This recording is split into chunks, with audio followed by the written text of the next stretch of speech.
So I don't know if any of you have been to the trainings I've done before, but this one's a little different in that it probably has the most need for interaction from all of you.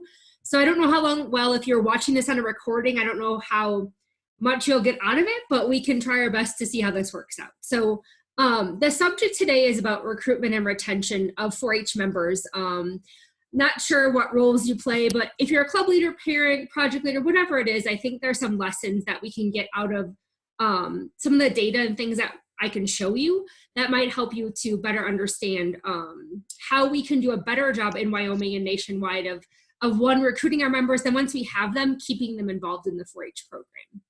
So I'm going to show you what I think is one of my most favorite 4-H videos. So I need to go to a different screen to share here with you. Hopefully you can hear it. Sometimes sharing videos doesn't always work, so we'll see how this works out. So can everybody see the YouTube channel? If you can give me a thumbs up maybe on the screen to let me know, or a thumbs down. Okay, perfect. All right, I'm gonna play this video. Perfect. And what I want you to think about when you watch this video is the message that people who don't know anything about 4-H get when they watch this video if they were planning possibly to join the program. So check this out. Began with the seed of an idea. In 1902, the Heartland needed folks to embrace new advances in agriculture. But leaders with open minds, strong hearts, and willing hands weren't in abundance. Luckily, kids were. By empowering the next generation to lead, 4-H took root and grew and grew and grew. Through kids who are confident and strong, who are curious enough to question, and capable enough to find the answer. You stick to a job until the job gets done. You know how to work with others and how to lead. 4-H is kept right on growing. Out of the farms and into the towns, from the suburbs to the cities. Anywhere curiosity grows and confidence thrives. Anywhere technology can be advanced and achievement is valued. Anywhere positive change is possible. Giving back moves entire communities forward. When you think about it, it makes sense that we began with farming. After all, true leaders aren't born. They're grown.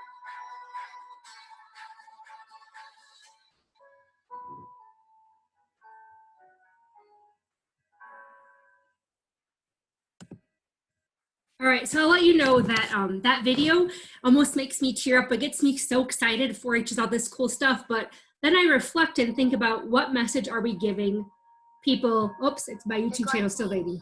Let me turn this off quick. So what kind of message then are we sharing with families? So you can either talk out loud or if you want to chat with me about it. If you looked at that video, give me maybe one project or one thing that you as a parent, if you knew nothing about 4-H, might think that your kid is going to get from the 4-H program.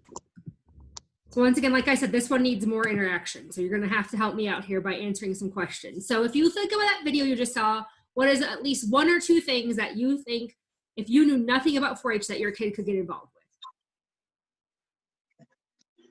Learning about animals. Okay, so animals, we do that. That's a pretty good one. So there were sheep and horses and I think rabbits I caught while they were doing that. What's some other stuff that we saw in that video that people might learn about 4-H if they were going to join the club? Well, they had quite a bit with indoor projects. It wasn't just the animal projects for those kids that maybe live in town. It kind of showed some of the indoor projects. So what indoor project, Brenda, did you see in that video? Well, you know, I saw like maybe it was more type of robotics type. There were I don't know, there were some craft things going on that seemed like it was pretty good. And then also it seemed like it highlighted friendships between the kids as well. Good. I'm glad you saw that. On the bench. Yeah. Yeah. Anybody else want to share something that they saw? I would assume something with water. I don't know if it was rafting or just splashing around or. So swimming, What? water, some type of water sports, water activities. Good. So some of the things I wrote down too is the kids were running. They were playing soccer. They were playing the guitar. They were rock climbing or climbing on a climbing wall. They were doing some type of high ropes course. So while this video is one of those awesome feel-good videos, I think sometimes there might be some mixed messaging that's happening in some of our promotional materials. Because if you think to your personal club or your personal kids experience, we definitely probably have most of our kids are involved in some type of animal. There might be a robotics project in your county. There was archery in there. Most of us have archery in our county.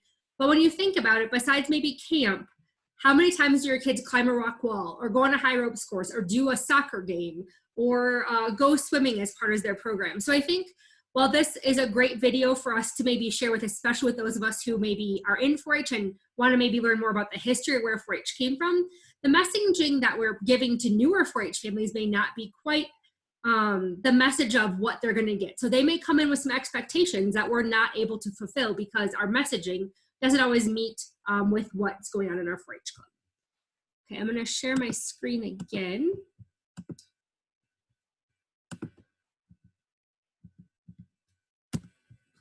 See if it'll let me advance here. There we go. So now I want to tell you a little bit about some of the data that we've collected in the Wyoming 4-H program that kind of guides the discussion we're going to have today. So this is enrollment data from 2012 to 2014. It's a little old, but the data hasn't changed much. But what I want to show you here is that if you look from first to second year membership, let's look at the 2013-14 on the right-hand side of the screen. We had 8-year-olds, we had 657 8-year-olds join in 2013, and only 492 of them came back in 2014. So the same thing, we had 269-year-olds join and only 180 came back in 214. So you can see our numbers. There's not a lot of them are very similar. Those blues definitely outweigh the yellows. And the blue is the first year they joined, and the orange is the second year that they're there. Another way we can look at this data, this is statistically looking with percentages. You can see that the bottom is the data we were just looking at, the 2013 to 14 data. From first and second year members, we lose 42% of our 4-H members that join. So from year 1 to year 2, 42% of our kids are not coming back to the program. And I think what happens is once you lose kids because things didn't maybe go the way they expected them to, or parents didn't really understand what was going on, we tend to never ever get them back. I mean, how many of you joined something, it's not what you expected, not what you wanted? Are you ever going to go back the next year and see if it's different? Probably not. So if we would work to take that, for this on the left-hand side that says that 44% down to 22%, our projected enrollment would be almost 4,000 more kids per year. So over a span of time, we're losing over 4,000 kids in the 4-H program. And for those of you who are Wyoming natives or live in Wyoming for a while, you know there aren't a lot of kids out there. I mean, we have a small population of a state. And so in turn, as we lose these kids, we don't ever have the opportunity to get them back. So we need to figure out what's going on, why it's going on, and what we can do as staff and also as volunteers to take that 44 and decrease it. One of the things you may have heard about that they tried after they collected this data was they did first-year member backpacks. And so the goal was to get the kids something that made them feel like they were involved and important. And the percentages actually did decrease. We went from about 44 to about 37, 38, but still not anywhere near where we need to be in order to keep those kids enrolled in 4-H. And I think this is important because I've seen most of your names numerous times in the things that I've done, and all of you know what your child or children or what you personally have gotten out of the 4-H program. You understand the benefits because you stuck through that tough first year, or maybe you had a 4-H history so you knew what to do when you got there. But for those kids who haven't had that type of experience, I think it's really important for those of us who know the benefits of 4-H that we work to figure out how to decrease that percentage of members that we lose from year 1 to year 2.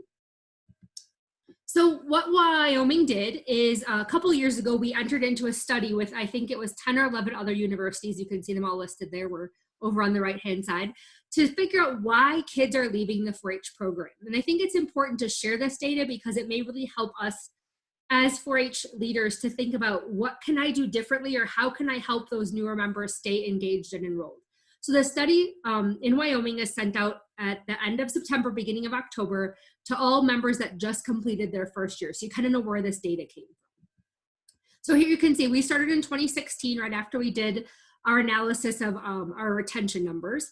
And we've been doing the survey ever since. So if you're a newer member, you probably got the survey, or you can know that newer members in our program are getting the survey. So the things that we're looking at is why these kids joined 4-H in the first place, how they heard about it, if they're gonna re-enroll, so it's right at the end of the year, if their family has a history in 4-H, if the adults that came in had an expectation, what they thought the best part of 4-H is, what changes they would make, an overall experience, if it was great, and reasons they won't return. So I want to share some of those specific statistics with you. So kids join 4-H first to try new things, have fun, because their parents were in 4-H, and they wanted to build some skills. So I find this very interesting because most of us, our 4-H experience is very club oriented. We go to meetings, and maybe this is different for you, but for my own kids, I find that what we do a lot is we start out in a club, especially if it's our first year. We go to a meeting, we learn about fundraising, Robert's Rules of Order, parliamentary procedure, how to sit and be quiet. We don't have the opportunity, unless we join some engaging projects, to try new things. Maybe we don't have the opportunity to have as much fun as we thought we would, and we maybe don't build skills. If a kid enrolls in shooting sports, they're probably going to have those opportunities because shooting sports is a very hands-on activity. But if they enroll in the computer project, think about if any of those things are actually happening. Projects without leaders are probably not going to be a place where kids are going to get the opportunity to try new things, build skills, or have fun unless they have a caring adult or somebody to make that happen. Or unless they have a club leader who sits down with them and says, you know, computers is a great project. We have a curriculum you can use, but I think you should get enrolled in cake decorating because I know that they're meeting every month and they're doing something fun. So think to your own kids' experience. What is the best part of 4-H? For my daughter, she loves going to shooting sports meetings. She loves going to 4-H camp. She likes working with her pigs, things that get her involved, trying new things and building skills. And we push her to do those, but if I was a new parent, I might not understand the need to do that.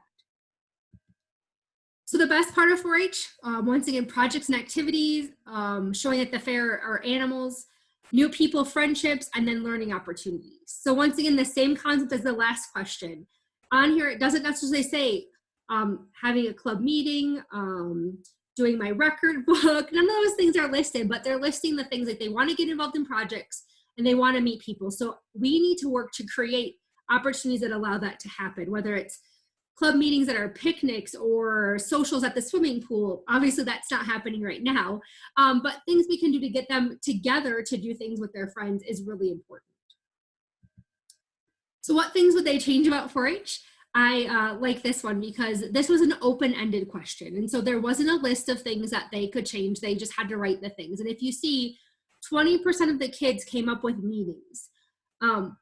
I am the component, if you've ever seen my videos or done these on a monthly basis, I really think we need to work hard to figure out how to make our meetings more fun for kids. And I think we do this because it's historical. When I was in 4-H, meetings were just like they are now. When my mom was in 4-H, meetings are similar to what they were now. And so I think we always do the same thing because we're so used to doing it. Think about your experience. Are your kids having the same experience? And as a kid, did you love going to 4-H club meetings? Maybe for the social aspect, but my guess is you didn't enjoy sitting through them. And the thing you probably enjoyed was playing the games, eating food. That's what I always hear my kids. Do we get a snack if we go? And that kind of can entice them to go, but the snack shouldn't be the thing that gets them there. I mean, great. 19% of kids wanted to change nothing. So that's awesome. And this, my guess is the next one is probably parents, lack of organization, and lack of communication. And I put the precursor here. We all think that we do a great job communicating with our families. However, every time we do studies like this, everybody says communication is their issue. And I think that's because all of us communicate in a different manner. Our club that we are involved in uses Facebook 100%. I don't know if every member in the club has Facebook. I'm not the club leader, so I never looked into this. But if they don't, they're not getting any information about what happens in the 4-H program. And so I think there needs to be this idea of a very set and lined out at the beginning of the year, this is how we communicate. If this doesn't work for you, you need to talk to me. I think, and I think the next couple of slides, we'll talk a little bit about expectation. And I think that's another important way that this comes into play. So youth won't come back because they don't feel connected to other youth. So once again, the importance of creating opportunities that lets kids get together and do stuff. They don't have time, and that one frustrates me beyond belief because I can guarantee you that none of us have time to do anything. we're running ragged no matter what. We have to figure out a way to make 4-H the thing they want to have time for, and that's an important thing to think about, is what can I do to change our program or my club to make it the thing kids want to come to. And then another, even 12% didn't know when projects met, and that once again comes back to expectations, and I think we'll talk about that in the next. So, interestingly enough, adults were asked in this survey if they had expectations of the 4-H program, and 55% of them said they had expectations. So for those of you out there who are club leaders, project leaders, how many of you know what their expectations are? I don't know what expectations of new members are. I have no idea why they join or what they want to do. So some of the things they said is that they wanted their kids to learn something new. They wanted their kids to learn have guidance and leadership on project subject matters. They wanted to meet people with similar interests, and they wanted to learn valuable skills. And out of those 55 people, over half of them said their expectations were not met. I think the problem that comes in here, and I see this all the time, even with my own job, is I don't think we take time to figure out or share expectations with adults. When an adult joins your 4-H club meeting, do we sit down and say, these are the things my club is willing to provide you? We're gonna meet every month and we're gonna have a snack. We're gonna meet with our projects in the summer, and everybody's gonna go to each other's houses and hang out and see what it looks like. We're gonna do 3 recreational things this summer, and we require that you help us with 1 fundraiser if possible. I don't think we do that. I don't think we lay down the expectations, because then parents come in and say, that's not why I joined 4-H. I joined 4-H because I wanted my kid to meet people with similar interests. And I don't think that's here, and so then they leave. But if we never outline the expectations we have for members and for families, then we're gonna continue to have these statistical numbers where people's expectations aren't met. I think back to the video that I showed at the beginning. I think if a parent joined 4-H, their expectations might be that their kid gets to learn to shear sheep, they get to learn how to do some robotics, they're gonna go swimming with their friends, and maybe they're gonna do some soccer. It's probably not an expectation your club has. I mean, you probably have much different things happening in your 4-H club. So I think it's really important that we think about what we're willing to provide families, and in turn share that with families directly, because otherwise we're going to continue to be in a cycle where we lose members because they're not meeting their expectations. I believe that I did a training called Engaging 4-H Parents. And if you haven't had a chance to see it, it actually outlines expectations that members can have for leaders, leaders can have for members, families can have. And so that might be a good place for you to start if you're currently not outlining what your club is willing to do and what your club is going to provide new members, because I think that's really important so that they know what they're getting themselves into. And I think one more thing is, this is especially true in projects. Members join projects and they expect somebody to call them and say, hey, we're gonna learn about your horse today, come over to my house. They're not expecting to see it on Facebook. They're not expecting to see it in a newsletter. They're thinking that somebody is gonna call them and sit down and work with them. And my guess, and correct me if I'm wrong, is that normally that doesn't happen. You may have a project leader that's going to lead sheep, but very seldom do they actually have a sheep meeting. They may say, hey, call me if you need help. I'm more than willing to help you. Or we're going to all meet next week. Come to my house. If we don't either tell the new members that's how our communication works, or we don't reach out to them directly and have those conversations, we're going to lose people, because on the last slide, it said 12% of our people don't know when projects are meeting. And my guess is that 12% of them aren't actually having project meetings, because we have lots of kids that sign up for things that aren't offered by a project leader. So a couple things need to happen. One, we need to explain to them what that means. If you don't have a project leader, you can go help find one. Maybe you know somebody in the community who will help lead that project. Or 2, we need to provide them with some type of resources or curriculum to get them started so that they are actually able to learn skills. Or 3, we need to guide them to a project that has a leader. And when I used to work in the county as a 4-H educator, and that was always the thing I did is the third option. I always tried to get new families involved in things that actually had project leaders, because they're much more likely to have a great experience if they're active and involved that first year. And then if they want to learn on their own, that second year they can enroll in a new project. Maybe you can get a volunteer out of it, but really help to guide new people to enroll in projects that have a leader so they have a good first year experience. So now we're going to talk about this road. This is the road to retaining and recruiting members. What can we do as leaders to make this road full of little 4-Hers driving around in cars with their parents, staying on the road and being active and involved?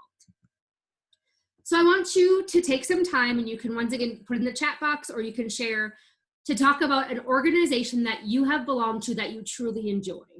How long were you involved and why did you stay involved in that organization? So think back to your childhood, last week, anything you want to about an organization that you were involved with that you really enjoyed and what made you stay involved in that organization.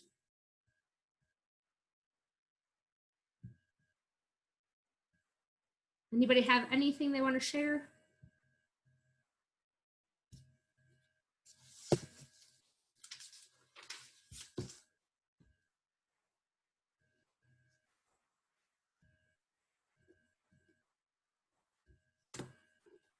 Well, I'll share. When I was a kid, I was involved in our church organization called Girl Pioneers. And I loved it because one, my friends were there and I got to hang out with them, but two, every meeting we did some type of project and I got to come home with it. We were doing something that was hands-on. Our daughter is involved in Clover Buds here in Albany County, and she loves meetings because one, there's a snack, so she wants to go and eat that food, and two, she gets to get messy every time she goes. So she's got her hands in pumpkin goo and all kinds of crazy things, and she loves it because she gets to get dirty, and that's something we don't get to do at home very often. And so she goes somewhere where it's something that she enjoys doing that maybe she doesn't get to do at her house. Anybody else have an idea? Mine is actually 4-H. I was involved in 4-H for all 11 years that I could, and it got me out of my shy stage of my life. Perfect. And Tammy Quinn, I love her answer. She said she's a member of a nursing organization called AORN, and she enjoys it because they get to eat at a restaurant. Seafood is huge. And there's free education. So the word free is there. So that's a great example. Food and free. Anybody else have an example they want to share? Okay, we'll move on. So think about that. We just talked about free food, helping you create a skill or get out of a comfort zone, the ability to do something you don't get to do at home, get messy, get dirty. Those are things that we talked about. This will come into play later. Oh, somebody else wrote something. And someone else said 4-H because they love friendship and learning. So think about that in your mind, friendship, learning, fairs, summer, and having a good leader that kept the kids wanting to come back. That's important too. And that's all of you. Okay, so now you're loading up your car. You are driving the 4-H club car. It's a little woody station wagon, just like that, pretty cool. So let's think about in your community, where are the kids? Where are the families, and where are the ones especially that don't know about your program? So if you think in your community, think about one place where you're going to find kids, one place where you're going to find their families, and one place that you think maybe the most kids are that don't know anything about 4-H. And for some of you, this may be super easy because you live in a small community. For some of you, this may take a little bit more time because you live in a community like Laramie, Cheyenne, Casper, Gillette, those bigger communities.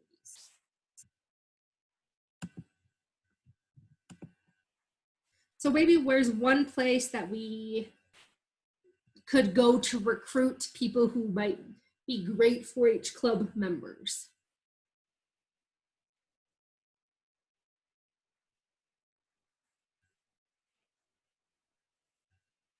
Okay, the school is an excellent place.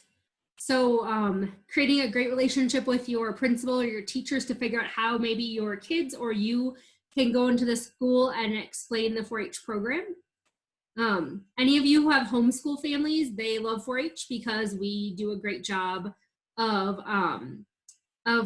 already based curriculum happening.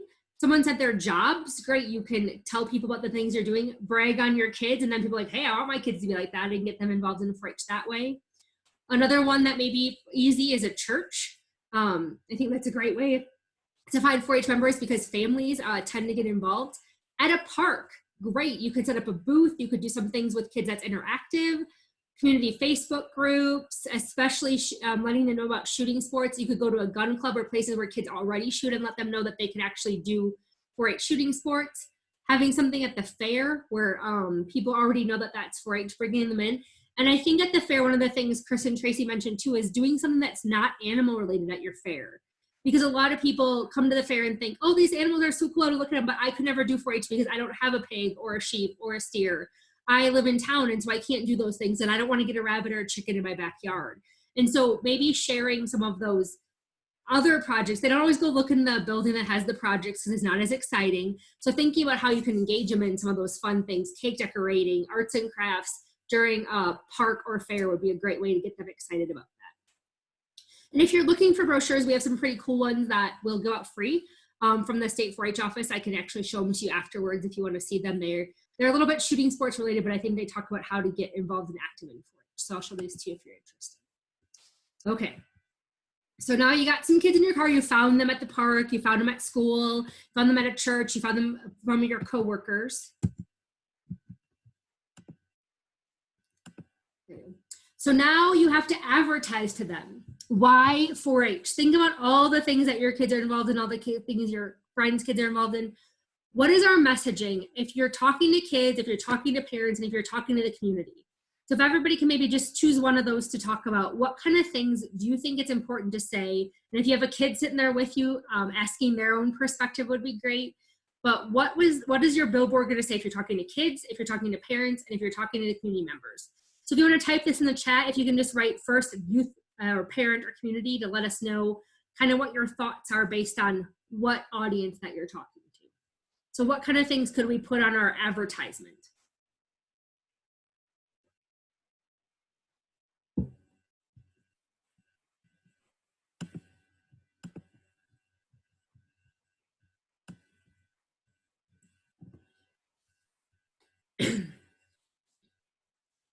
It's a lot of thinking.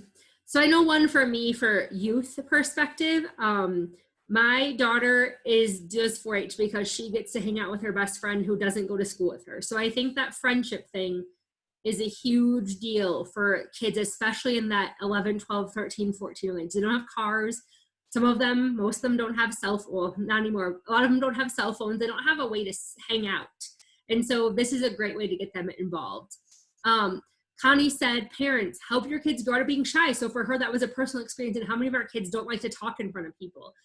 We actually enrolled our daughter in Girl Scouts.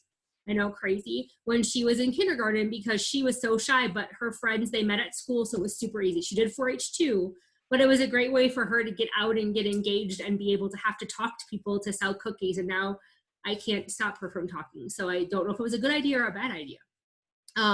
Someone said for youth, their life skills, they get to do stuff. So I think that message of getting to make things or getting to actually get their hands on a sheep or a pig or getting to do arts and crafts, getting to program robots.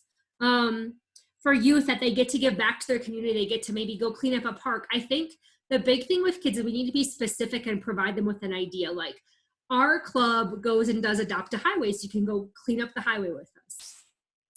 Oh, good message from Brenda. For parents, it's not one club fits all. It's a one club fits all. So they don't have to take their kids to 4 different meetings. They can all come to one place. And so if they have lots of kids, it's just one meeting versus a whole bunch of drop-offs and pickups. Someone else said youth, it's a great place to learn a hobby and to meet with other youth who want to learn about your hobby so you can share. And that for parents, you can get involved. That it's if you want to help to engage, you can get involved in different activities. So it may be a way for you to also give back or for you to be involved with your kids. And I think that's a huge one. And probably a perspective we need to work better on is making sure parents understand we want them to actually be part of their lives. And I think if you're trying to get community support, this could be for funding or to help them maybe be club leader or to be project leaders. Just talking about all the good things that 4-H does for your community can really help them to want to get more active and involved. Okay, so now we know where our kids are. We know what kind of things we're going to tell them and their parents in the community. Now we're going to take a look at some roadblocks. So what's out there that's preventing kids from getting in 4-H? And you can kind of use our slides from before, or that's keeping, once they're involved in 4-H, why are they exiting? Why are they getting off at the Cheyenne exit and not staying on our 4-H road? What's going on that's causing kids to exit? And what's causing kids not to join. So if you want to share any of those ideas you have in the chat box, these would be good for all of us to share.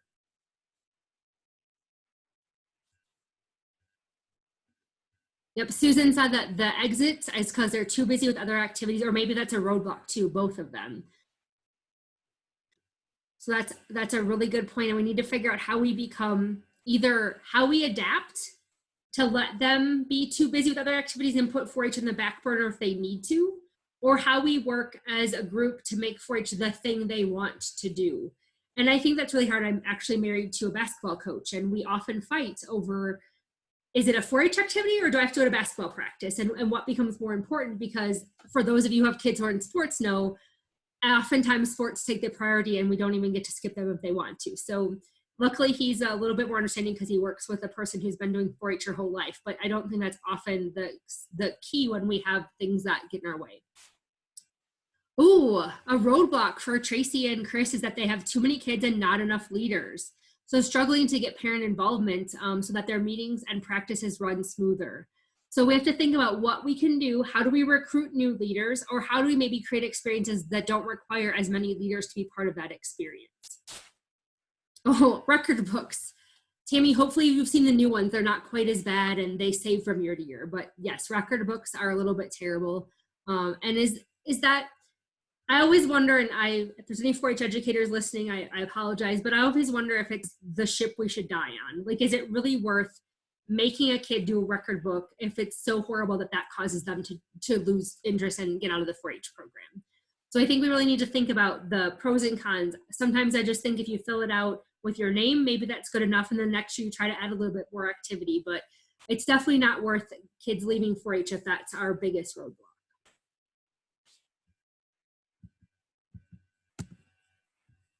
Struggling to get these slides to advance, so I apologize. So then now I want you to sit back. We've talked about the things that are keep getting in our way. All of you are probably involved with some type of 4-H club. So I want you to, in your heads, read through these. I'm going to give you a little bit of time, and maybe on each page, pick out one that your club is doing really well at, and one that your club, there's 3 pages of success indicators. So pick out one on each page, but one thing that your club is doing really well at, and one thing that your club maybe is struggling at out of these success indicators. So the first one is the club and group process.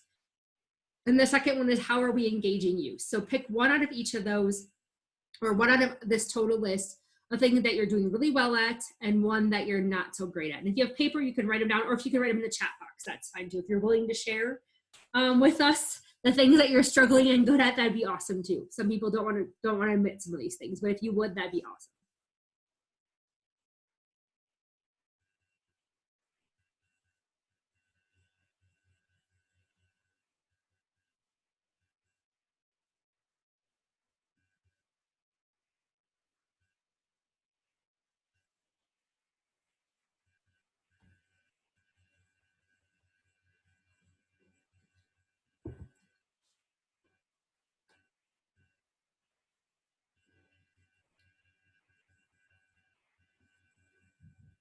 So in our 4-H club, I think one of the things that we're really good at is youth servant leadership or officer roles. We have kids who are active, who show up to meetings, and who run their program. However, I think we struggle with youth having fun while learning and achieving success in leadership. I think that oftentimes we forget about the fun that's supposed to happen in our club. And so those are probably the 2 things that the club that we're involved in needs to work on. And Susan said that they're doing a good job of having kids plan some of their programs. So that's maybe that last one, in creating a practice show where they love to get their animals out and show them to each other. So they're having fun also probably while learning and achieving success in leadership.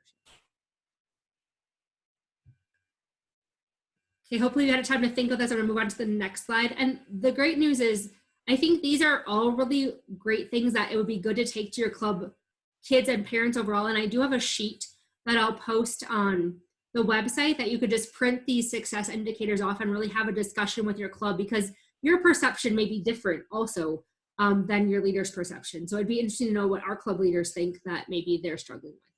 So Tracy said that their club is doing well with having fun, and their club is more hands-on, but they struggle to get parents engaged in supporting roles. Okay, so the next one, here we go, are especially engaging parents. So there's engaging parents, and this one is about youth leadership and self-governance, similar to the other ones, but these get a little bit more specific. So try to pick one thing on here that you think your club is doing really well with, and one thing that maybe you could look to improve.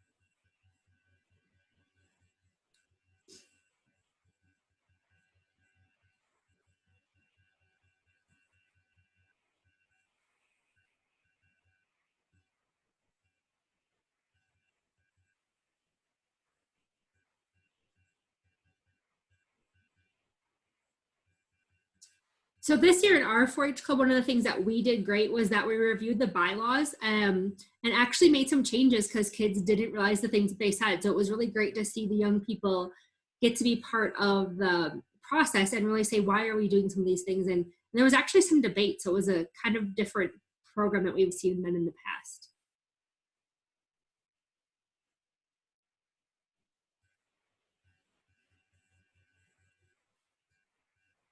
I think we do struggle to make sure that all youth are involved. We have some great leaders, and I think sometimes they do what they've always done, and that's one of those things we talked about before is they continue to keep doing the things they've always done. And I think Tammy put in some things from the last time. I'm thinking she might have on a cell phone, but she said her club elects officers and they're mentored by prior officers. What a great idea, and to lead the meeting. So that's a great leadership thing that they're doing. Anybody else have any comments about success indicators on this page?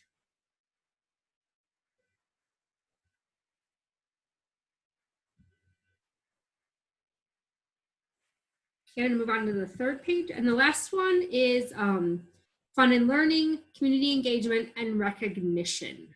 So looking through those, maybe one thing your club is doing really well in your opinion, and one thing that maybe isn't going so well or that you could definitely improve on.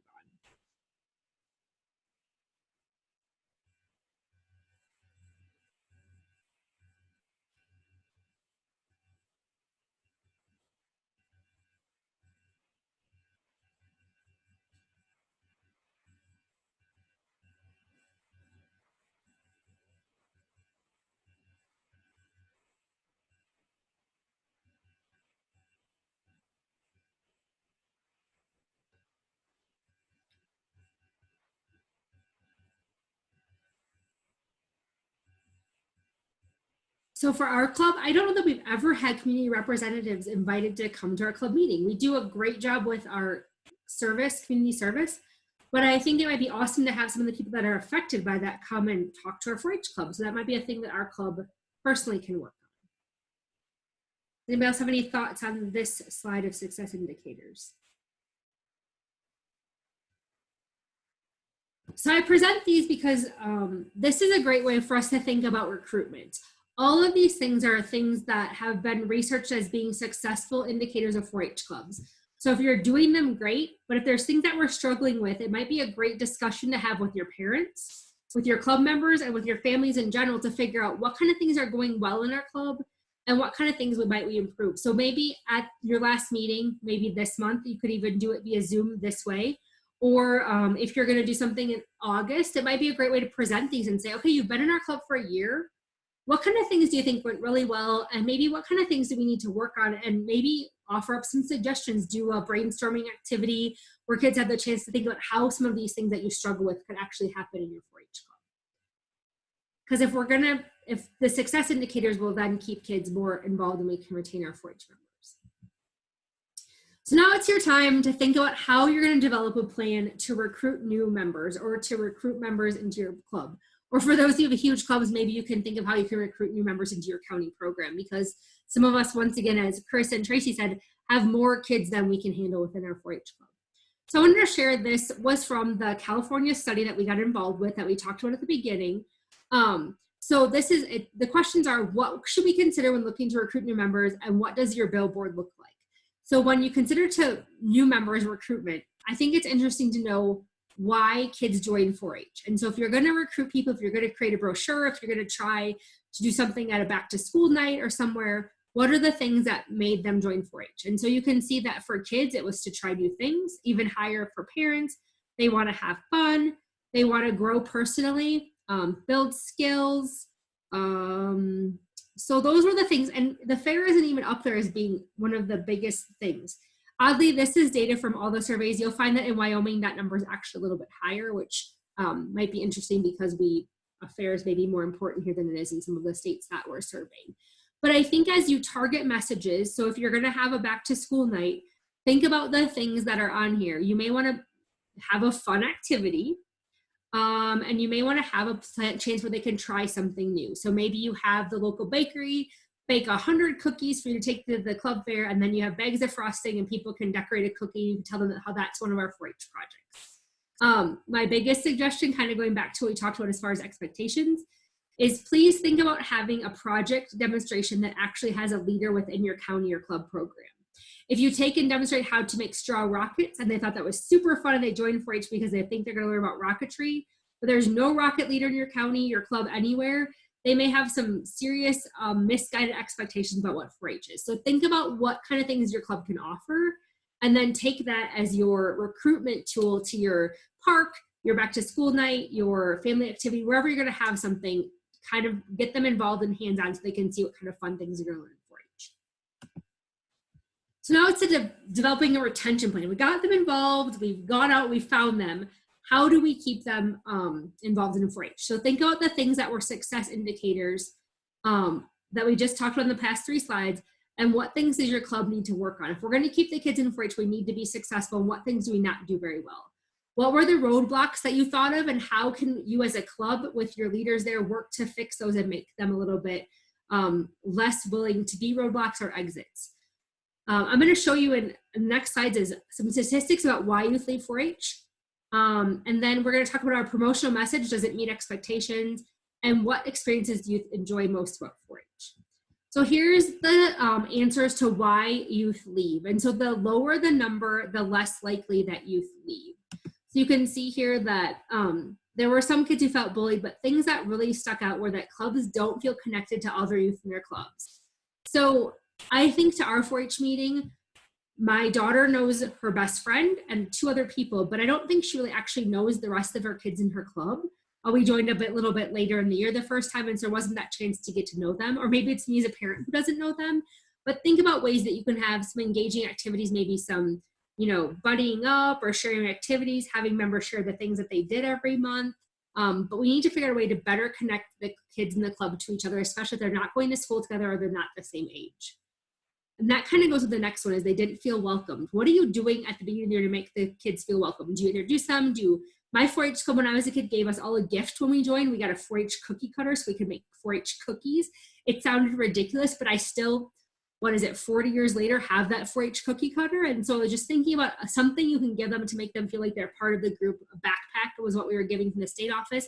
But is there something your club can do? Maybe it's a new member welcome packet, a new member welcomer to say, hey, we're so excited you're here. What kind of things do you want to learn about? And then getting them connected with somebody in the club who maybe has that similar interest. Another one that's really high here is they don't have time for 4-H. And I totally get that, but let's figure out 1, how we can make 4-H the thing they want to join, or 2, what kind of concessions can we make for kids who are in sports, church, Boy Scouts, Girl Scouts, FFA, to make it so that they can still be involved in the parts of 4-H that they enjoy? Is it a requirement that they have to attend so many meetings? And if there is there a reason why? Or in turn, is there something we can do to make that a little bit easier? Someone said that 1.48 people said that 4-H is too expensive. And so I think that's another expectation. What kind of things are they having to pay for? And what kind of things can as a club support to provide for that?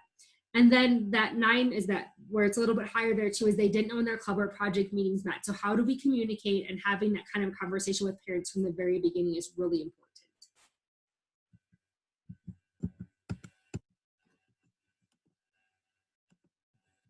And then I wanted to share this is the overall 4-H experience. So the higher the number here, the more important it was to them. So the lower number here is the one, it's the opposite of the last side, is the one that wasn't as great of an experience. So the things that 4-Hers said were great were they had adults who were cared for their children. That's what adults are saying. So you as an adult 4-H member or as an adult leader are making a big difference, and one of the reasons why kids think 4-H is great. You can see the ones that maybe didn't go so well is that their child's club didn't make them feel important. So that's kind of the exact same thing as before. Their child made new friends, wasn't really that important to them. And their child didn't really enjoy the club meetings. So their children aren't making new friends, they're not feeling important, and they're not enjoying club meetings. So let's think about ways to change that. And if you want a lot of ideas, I've done 2 or 3 things on how to make project meetings and club meetings more fun. So feel free to watch those videos too if you're interested in figuring out how to make that happen. So then this is the expectations that weren't met. We talked about this earlier, is that people come in with expectations and 57% of people didn't have their expectations met. So what things weren't happening? 25% of the people that were surveyed said they weren't communicated with. 24% they saw they didn't belong, and 30% said that there was no organization. Chaotic meetings, unorganized project meetings, those are the things, and that there was a lack of guidance, instruction, and mentoring. People weren't helping them out. And that's the number one right there, 41%. And so I think as we recruit or as we retain our members, we need to think about how to fix these things. And you may think this isn't happening in my club. However, we found that no matter what state, no matter what county, no matter what person it was that we did this survey with, overall, the statistics were almost the same for every single county and state that we looked at. Everybody had the same type of problems. And so I think we need to really reflect on, is this happening in my club? It may not be happening for you personally because you've been so involved with the 4-H program. You think, oh, we're doing a great job of mentoring our kids, or we're doing a great job of our organization because it works for you. But we have to remember that what maybe we're so used to isn't working for everybody else. So really having those discussions with people is an important part of how this works. So as you're looking to retain, think about what are the success indicators in my 4-H club? And like I said, I'll post that online if you want to use that with your club. Am I meeting these expectations? Or what are the expectations of my 4-H parents? And if we're not meeting them, how can we work to fix that? And are we providing for that project experiences that the young people think are the most important? So hopefully here are some takeaways you got from looking at the data, looking at the statistics of things that are happening in the Wyoming 4-H program. We need to work to make sure that we're walking the talk. Does the message of what kids are going to get out of 4-H, is it happening in our club and county level? If we're saying 4-H is about friendship, are we working to make sure we create friendships for every kid that joins our 4-H club? If we're saying that 4-H is about project learning, is every kid having an experience to learn through a project? And if they're not, let's talk to them about finding a project that maybe has a leader, especially that first year. Get them into shooting sports, get them into an animal that actually meets. Here in Albany County, we have cats, poultry, horses, cake decorating, rabbits, photography, all kinds of things that meet every month. What's going on in your county or club that's actually meeting, and get them involved in that project. Remember that your communication is the key. Communicate how you're communicating, re-communicate how you're communicating, share in writing how you're communicating, let people know what your plan is and how you're going to tell them what's going on. And with that communication, help members know that part of it is their responsibility. You're not going to call them every single time a meeting happens. You're going to post it on Facebook. You're going to put it in the newsletter, whatever it is, let them know what that is so that they're not sitting around waiting for you to call them and say, hey, the robotics meeting's tonight, are you going? Because you don't have that kind of time. Nobody has that kind of time. If you have 25 members, you can't make 25 daily phone calls to see if they're going to go to a meeting. Your families have expectations. Obviously, 55% of people come into 4-H with expectations. Find out what they are, and if you can't meet them, if they say my expectation is you're going to teach my kid how to ride a horse, if you don't have a horse leader, if that's not what your horse leader does, then either tell them that this is the expectation you can have, or maybe you say, okay, great, we're going to teach you how to ride a horse, and then you're going to change them. So either meet their expectations or help change their expectations to be what you're actually going to provide. Because that way we're not going to lose them as easily if we don't meet their expectations. And all the survey says that kids don't like the meetings as much. They like hands-on learning experiences. So let's work as a group to make projects a priority versus making that club meeting the priority in their life. So maybe it's not important that they attend 50% of their club meetings. Maybe it's important that they attend 50% of their project meetings. Get them to the place where they really enjoy doing stuff versus force them to be at something they don't necessarily like. Or instead of having club meetings, maybe have monthly project meetings. Say this month we're all going to learn about cake decorating and someone leads. This month we're all going to learn about how to make tie-dye t-shirts and somebody leads it. This month we're all going to learn about whatever it is and someone leads it. So I think it's important to remember that that's what the kids, they're learning. They want to learn new skills, they want to have fun, and they want to grow personally, and that's going to happen through some hands-on experiences happening at your club meetings. Okay, so I'm going to stop sharing my screen. So I'm gonna stop recording this meeting, but I also want you to have the opportunity to answer any questions that you might have